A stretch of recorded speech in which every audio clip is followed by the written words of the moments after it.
Good evening and welcome back to Behind the Ballot. I know it has been some time, hasn't it, Technically, Bahama? It has technically, it's been been some one time. night. Technically, it's Technically, I been mean, one yeah, we night. had some technical difficulties, so we're just Yeah. gonna scrap that one. But Netanyahu since we've himself had a took out full Mikhail's conversation, Wi-Fi. they were like, this guy's talking about this deal, this horrible deal that is getting He's ready to be making us made. We look gotta like cut off his garbage. Wi-Fi. Literally, literally, that's what happened. So we got past the cyber attack, and now we're here. We are ready to deliver a full episode of Behind the Ballot after it has been some time, and we are deeply apologetic for that hiatus that we had taken. But life is life, and things happen. But we are here to give you our perspectives on the news that has been out there recently. And we are going to start with first this terrible, terrible, terrible, terrible, terrible MOU, Memorandum of Understanding, that has been announced from multiple parties from Pakistan, from Iran, from the United States, which is potentially looking to get signed, if not today, if not Friday in Switzerland. And this is being framed as a preliminary framework for this final deal that's looking to be signed. And the key reported elements of this 12 to 14 point deal outline basically include a immediate ceasefire extending to Lebanon, Iran reaffirming no pursuit of nuclear weapons, discussions of enriched uranium stockpiles and enrichment limits, mind you, just talks. Iran limiting the status quo on its nuclear program during talks, the U.S. lifting its naval blockade with no new sanctions or troop buildups, Iran ensuring safe commercial passage through the Strait of Hormuz, initially free for only 60 days and then shifting to a fee of service, which during this whole conflict, it has been about $2 million. Also, on top of all of that, access for Iran to their frozen assets, which sits around about $100 billion. And I feel then like these assets have also, been like a talking point negotiation since the Obama and Bush days, honestly. oh yeah, 100%. I mean, from the Literally. JCPOA, it was the $1 billion was from a 1979, Yeah. 1980 arms dispute that It, Iran had won, and they were just getting basically the money from that dispute, yeah. realistically. And then on top of all of these things, you're going to see that there is a U.S. and Gulf state connected $300 billion Gulf Reconstruction Fund for Iran, with obviously commitments already made on that. Excuse me. And then you're going to see temporary sanction waivers for Iranian oil sales once this deal is signed. And this is the final makeup of this memorandum of understanding. We have not gained anything from this and what I've just spoken to. There is no U.S. advantage from this deal. The Strait of Hormuz is still going to operate under Iranian control, and now we have a fee of service, which wasn't there before. And not We're only now that, having, they're getting a yeah, lot of money. They're getting a lot of a money. lot of money. Everyone pulled their hair and had it as such a grandiose talking point about Obama and the $1 billion. And now we're seeing that we're stating that we've defeated Iran so many times and we've won this war so many times, but yet we're getting ready to give them almost $400 billion. $400 billion while your grocery prices go up, while your energy prices go up. Yes, oil is going down, but all these other things are still collectively going up. And who's to say that oil won't spike back up if this deal isn't fully reached? Because even Trump said today, if he doesn't like what's in this memorandum of understanding, which it's been in the news for the past 2 days, he would just begin bombing. So that's him once again, Taco Trump, talking tough, wanting a deal, and then just backsliding as the week goes towards Friday and the weekend. And I'm sure we will see additional strikes once Friday comes and this deal is initially blown up.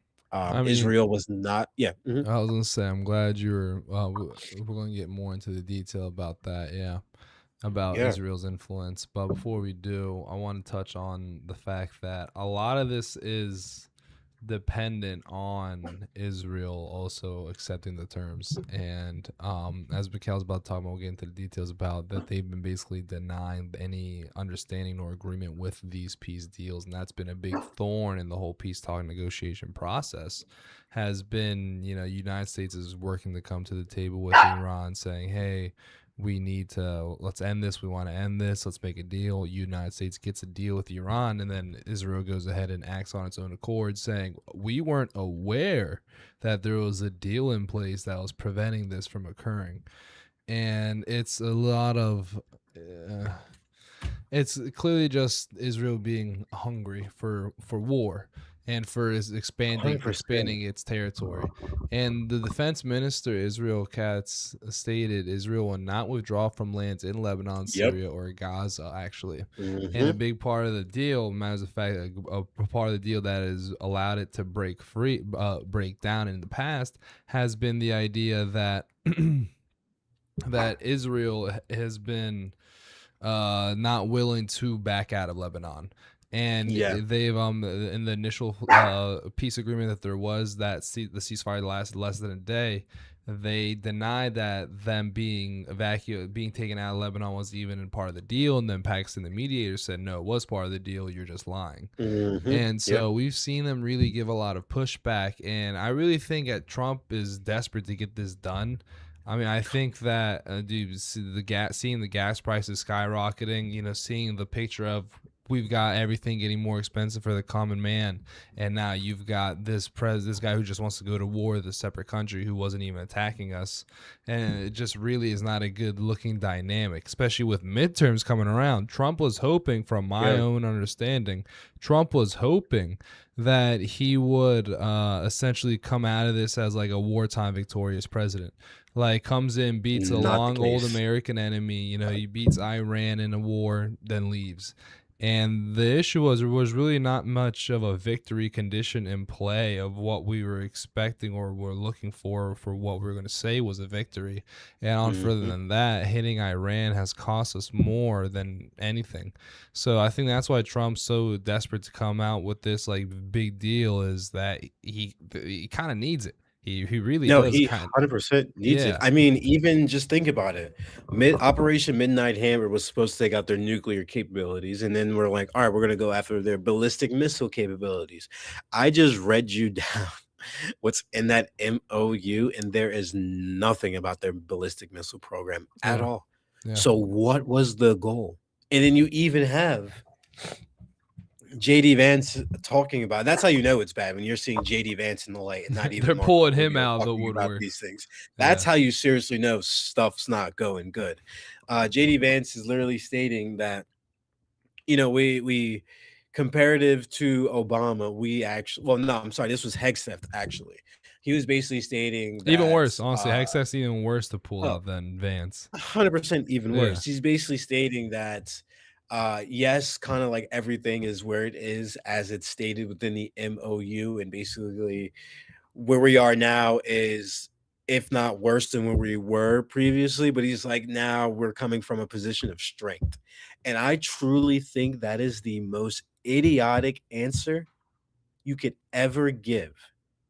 Just because your position changes on how you're delivering something doesn't mean you're going to be more advantageous in the final outcome. Yeah. Because Yeah. we are not better off now in our relationships with the Gulf states and our positioning with Iran than we were before this even started.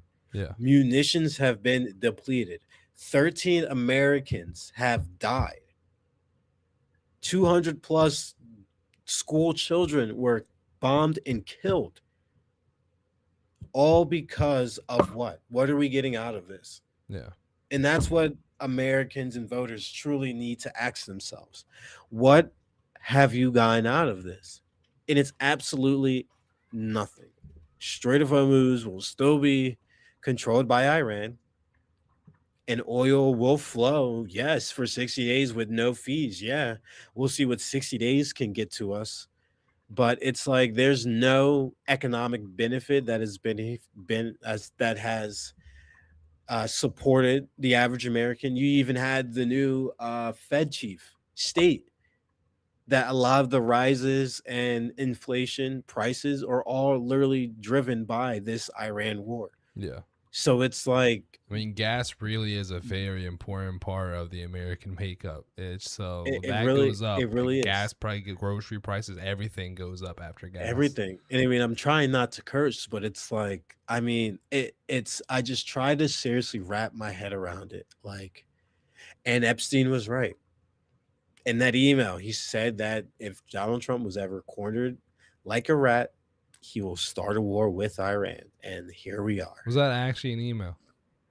Yeah, that's actually an email. That is not, I'm not speaking on fake news, hyperboles, or anything of this nature. That is a real email. And it was actually now been more so reported. I don't have it in here because there wasn't a lot of reporting. Excuse me, I'm coming over like coming off of a sickness a little It's bit. fine. A lot of people But getting sick.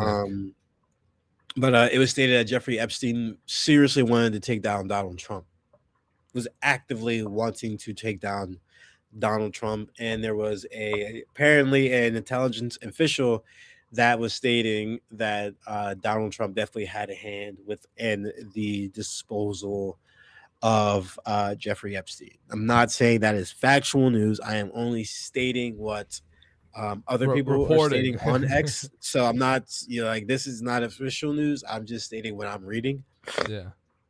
coming from official accounts, like from the Kabasi letter and all of those individuals or who I'm getting this information from. So that's the stuff that's just out there. But yes, it is so detrimental to the United States if this deal is something real and something that happens. And yes, I was getting to obviously Israel was reportedly denied the full MOU text, and the defense minister of Israel, Katz, stated that Israel will not withdraw from the lands of Lebanon, Syria, and Gaza. Basically, kind of what Muhammad was saying earlier. And I am glad They're coming that out they and are just saying it being very now. directly. Yeah. What was that? That they're just saying it very directly right now. Oh, 100%. I'm so Yeah. glad. And even Trump, I think it was today, he was speaking that if there was no, without the United States, there is no Israel, which is 1,000% correct. Because without us, every other Gulf state would just, Go in there. um, Not tolerate their I know you did nonsense. not just do that. Dogs, man. He's I'm now learning to lift up his leg on stuff. I'm glad I have cats. They're far better. Cats are far Man, better. man, oh man, oh man. But yes, it is absolutely insane to see that Israel was denied from this, and also that they don't even care about it. Yeah. That's the even more crazier part. They're willing to just, this is more clear than ever how rogue Israel truly is. And we have talked about it time and time again, even before this war started, about how Israel has undermined the United States in various ways. And this is as blatant as possible as it can truly get. I mean, from the when we get to the domestic pieces, that piece of legislation to integrate the United States military with the IDF. I mean, what are we doing in the United States? And the fact that these bills are getting votes and being passed out of committees, all Absurd. the individuals that vote for these bills need to be primaried Yeah, they got across taken the out. I'm board. pretty sure they got taken out. Whoever added it to the bill, they decided to take it out. But it's still insane that we have Congress members who are even proposing this. Yeah, it's absolutely insane. I know we're gonna get to it, but Tom Cotton proposed some crazy nonsense I about that hate same that man. section. I can't stand him either. And it's like we literally have treasonous members of Congress within the halls of America, and it's all in allegiance to Israel. I mean, you had I forget the quote, but it was Mike Huckabee, the biggest Israel lover within the United States government, probably Yeah. next to Trump. He was basically stating like, Israel was always going to be here forever, like, America's not going to be here too much longer, and X, Y, and Z. And it's just like, dude, your allegiance to this country is a freaking joke. Yeah. A lot of these Zionists are Israel first over It's a America, and that's such a complete big issue. freaking joke. Yeah. And he just needs to be stripped from his post and just not be in the spotlight or represent America in any fashion at all. And it's it's outrageous the level of bending the knee our members of Congress will do for this foreign nation, but they won't give you the health care you need. They won't give you the housing policies that you need. Yeah. They won't make sure that you can get childcare because we need to care about someone else's war Yeah. and fund that. It's the fact that you're seeing a president that I don't think we've seen in many presidencies go completely 360 on every single campaign promise. I don't think we've ever seen a president like that. Obama skidded away from a few things, but at least stayed on Every message on those president part. does, but I mean his Like his few things were no new wars. There's been new Epstein wars. files and immigration. And Epstein Yeah. files is shot in And the foot. grocery prices. Like, yeah, and we're not seeing anything. Yeah, and that not only that, it's gas prices have gone up. Epstein files, no one's getting persecuted. We got a new war. We've got it's literally like the opposite of his big promises. People see it. That's why they're so annoyed. That's Yeah, why that's why they're Republicans so have annoyed. been losing. I'm glad that they're annoyed, and I'm glad that they're waking up to all of this because it is complete robbery Yeah, of the United States, especially when we get into his ballroom, and not to mention the 14 billion dollars spent on the reflecting pool that now has algae. I mean, and don't get me started on this arc that he's trying to build as well. It's absolutely ridiculous, ridiculous, and we're actually gonna jump down into the domestic legislative battles that kind of have been going on, and there's actually a lot going on legislatively. Muhammad, I'm not too sure if you have been up to date on what's been going on. But today there was actually supposed to be a vote regarding FISA. FISA, we talked about, that's the Section 702 surveillance that had a few weeks ago had a vote for 45, sorry, a few months ago, I'm sorry, had a vote for I think it was like a 30-day extension. We are now past, getting ready to get past that extension.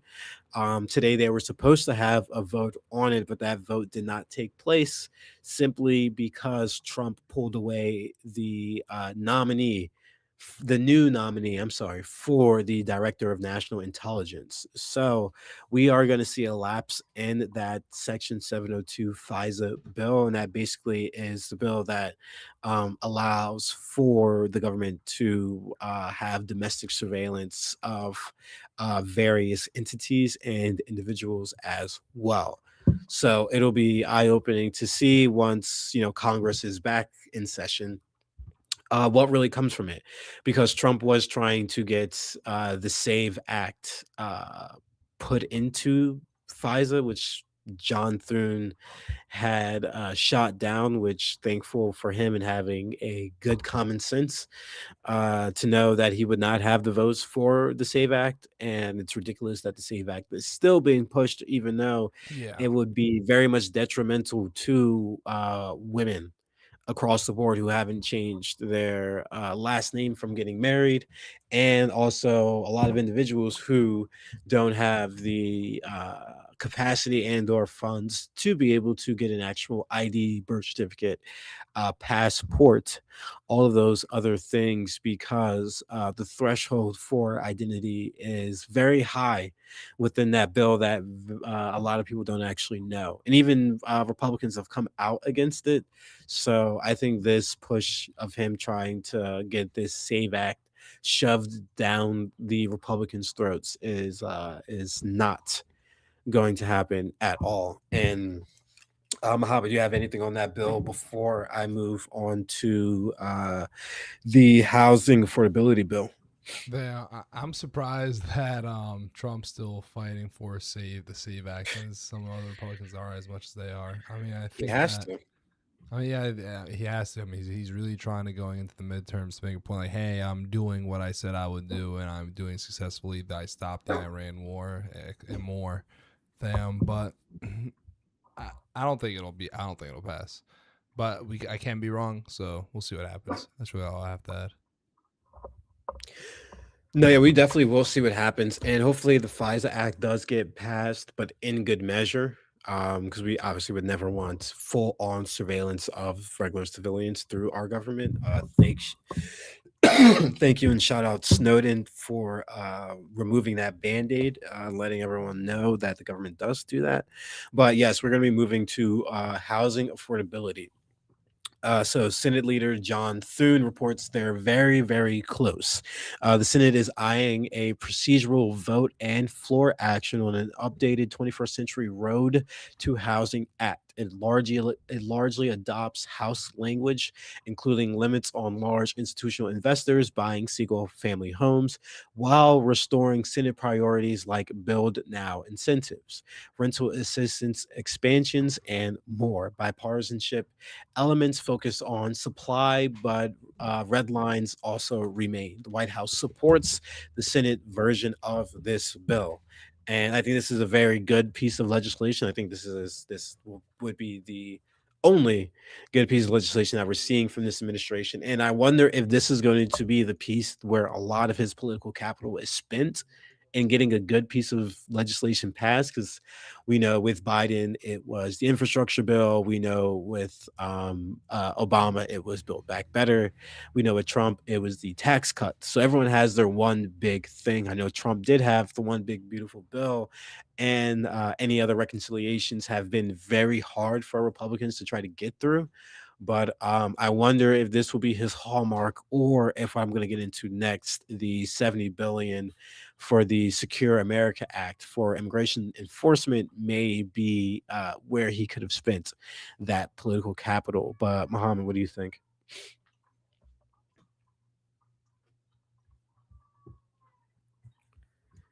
He might have stepped away. So we're going to move to Trump's signing of the $70 billion, even though, mind you, in the big beautiful bill, immigration enforcement got $80 billion on top of that. So they now have this conglomerate of money, which is more than, I'm pretty sure, a few of our military branches when it comes in terms of funding. So this largely passed on party lines, and it includes no limits on certain settlement funds. So in the NDAA intelligence authorization, Senator Tom Cotton also advanced expanded U.S. Israel intel sharing provisions. This is what we were talking about earlier, and he's facing a lot of pushback, which I hope they do not allow that provision to be inserted within that intelligence authorization legislation. Excuse me. We're now going to move to the Trump ballroom controversy, because it is now being reported um, that taxpayer funds will be used for half of this this eyesore of a ballroom that is going to be put up. So it's going to be a roughly 300 million to about 100 billion proposed for security features in the East Wing for modernization and for the ballroom project. And this is despite Trump's repeated claims of not a dime of public money and private donor funding specifically. Senate GOP initially pushed 1 billion in a bill, but dropped it amid objections and Democratic challenges. Fact checkers and critics highlight the disconnect between rhetoric and proposals for security elements like bunkers. These battles reveal GOP tensions, election year pressures, and priorities on security, housing costs, and borders. Moving to now the domestic economy. The May jobs report exceeded expectations with a plus 172,000 jobs added. Unemployment stayed steady at a 4.3%, with April revised upwards. And this ranks as one of the stronger reports recently, with gains in leisure and hospitality, local government, and healthcare. Though underlying trends like long term unemployment, which is up, and subdued hiring rates warrant watching. Broader U6 underutilization at 8.1%, and healthcare costs are projected to rise 9% in 2027, all thanks to the big, beautiful bill and all of the cuts that are implemented from the Obamacare subsidies being lapsed, unfortunately. We're going to move now to elections and the electoral outlook. So currently, Dems hold a roughly 5 point edge in generic congressional ballots per recent polling. And then we also have what's going on with the Trump administration still going down on their crackdown path when it comes to various pieces, when it comes to various states and their voter rolls. The FBI raided an Ohio voter registration group, and the DOJ has took action and has canceled election trainings and investigations into figures. Sorry, has canceled election trainings and has launched investigations into figures like Gavin Newsom and his wife. Now, this is something to see because Newsom is going to be in the limelight when he runs in 2028. So it is sad to see that once again the DOJ is being weaponized against Democrats, even though I know that Democrats were using the DOJ in the same format. I think across the board, it is shameful that we are using the Department of Justice in any means to go after any political opponents that are Americans. Um, that is just not the American way, and it dilutes the DOJ in various ways. Now, wanting to move to the fall of AI, which I'm honestly here for, especially if it's going to be taking jobs, a lot of jobs. Big tech's heavy AI investments show very questioned ROI in some analysis, alongside layoffs attributed to the technology push. Data centers face backlash. Power consumption is projected to double by 2030, rivaling Japan's total output for an entire country. There is massive water use, potentially enough for 1.3 billion people annually is going to be used by these data centers. And US centers could hit 38 to 73 billion gallons a year by 2028, with many in drought areas. You have noises and land use and local opposition over infrastructure, and you have over infrastructure bills and equity.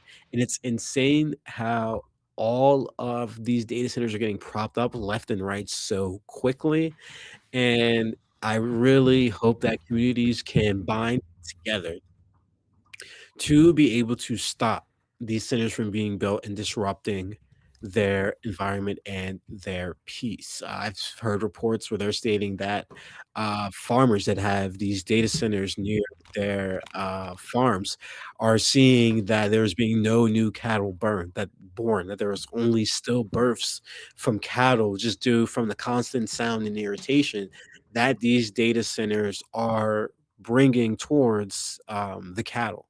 And it is a sad sight to see that we are steadily pushing to a world of AI data centers taking over these farms.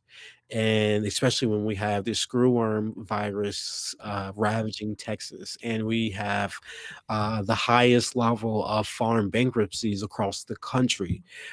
We are seeing once again this administration in various states leave our farmers in complete distraught across the board. Excuse me. And we're now actually moving into I do our want to add that I really think that once the AI bubble bursts, I wonder what's gonna. I wonder if if any of these data centers are gonna be. I don't think they will be. I think it'll be one of those cases where like if a competitor would buy them, or the government would. But I wonder if any of the companies that have it that will be in charge of these data centers will go bankrupt and have that data center either be vacant for a bit or be sold to another competitor. But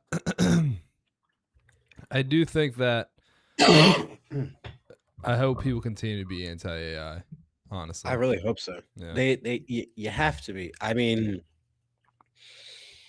I was using AI before I could even search the web, and I was like, all right, well, I mean, this is pretty good. Now it's like Jesus, like concerning. it's very, very concerning. People are making short films off of it and putting Yeah, it on Twitter. but I'm I'll like, be like this is scrolling on Instagram and it'll give me like a 30-minute long reel of some stupid story that yeah, and it's somebody's all just added. AI. I'm Yeah, like, this is I absolutely wonder what insane. was like the trade off resource wise to make this dumb video. Right. I agree what that trade-off possibly could have been. But yes, I do hope that this fall of AI is swift and this bubble pops. I mean, the amount of money that has been invested and the amount of money they have gotten back, these companies have gotten back is minuscule to what has been put in. So, Yeah, we will see what happens. I think the pop is going to happen sooner than later.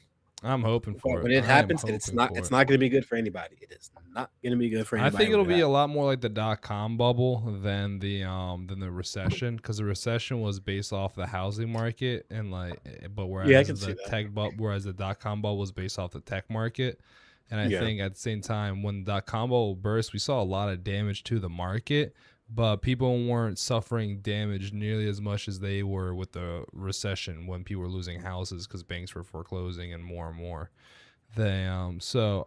My optimistic result of all this is these tech companies getting a severe hit to their valuation, and yeah. they fire people even if they do good. You get If tech does well, you get laid off. If tech does bad, you get laid You off. get If laid tech off, does don't great, you matter. get laid off. You get laid off no matter what with tech. Literally, So it's like doesn't literally matter. when we've seen them, Microsoft fired thousands of people in America only to hire thousands, 10,000 plus center in India. It's just what they're gonna do, and the more money they make, the more they're gonna look for AI and other non-human sources, or I should say non-American sources for their labor. And Literally, so no matter what, no matter if these companies are doing great and going up in price or doing poorly and going down, it's not they're going to do the same thing in terms of the impact on the overall average American and their livelihood. So I do think yeah. that we're going to see that crash happen, and I think it'll be similar to the .com bubble. Fingers crossed, but we'll see. We'll see. Yeah, we will definitely see, and I could see it being something that is very reminiscent of that .com bubble as well. Honestly, from the way that you put it, but that was a great way to finish up that section. And I just have the other story section, which I think you're kind of gonna like. It's about one of your favorite congressmen, Massie. Representative Thomas Massie, R.I.P. Not dead, but been but got just his not in job Congress, job unfortunately. stolen from him. I mean, I Yeah, hope he gets it back again in the next cycle. I think, shit, I hope he does. yeah, But it would be amazing. I would be very shocked and amazed if he did not win in the next cycle. But however, Representative Thomas Massie delivered a House floor speech on the 59th anniversary of the U.S. Liberty attack, claiming for a renewed investigation into the incident and honoring survivors, highlighting suppressed narratives and false flag claims. He actually met with individuals that were aboard the U.S. Liberty attack, and they basically stated that I think it was Lyndon B. Johnson at the time that was president, that he basically we left them sitting ducks and we allowed them to get striked throughout this incident, which led to 34 killed and 171 wounded. yeah. And this is very hard to hear because, as you can best well guess it, Israel had something to do with this in regards to the actual incident itself that led to the 34 individuals killed and the 171 wounded. They would not move, I believe it is, they would not move various personnel to protect the SS Liberty, which is what led it to get attacked. Yeah. Those personnels were overwatching Israeli assets and our American assets by our own American leadership at the time. Just let them be, and that's how you had this incident take place. And Thomas Massie is wanting their stories to be heard. So he is always an individual that stands on that, and I appreciate him full heartedly for that, in him sticking to the truth, or if not, wanting to pull the truth out no matter what. He's one of the very few members of Congress that do that on a very, very, very consistent basis across the board. But yes, with that, that is the last thing that I do have for this episode, Mohammed. Yeah, I don't got anything to add as well. You know, it's nice to get back in the groove of things. We need to do this catch up episode to kind of get things caught up, and then going forward, we can get back to the normal. And I'm going to be excited to be able to provide our fans with no more 2 week sickness fueled and trip Yes, fueled hiatuses.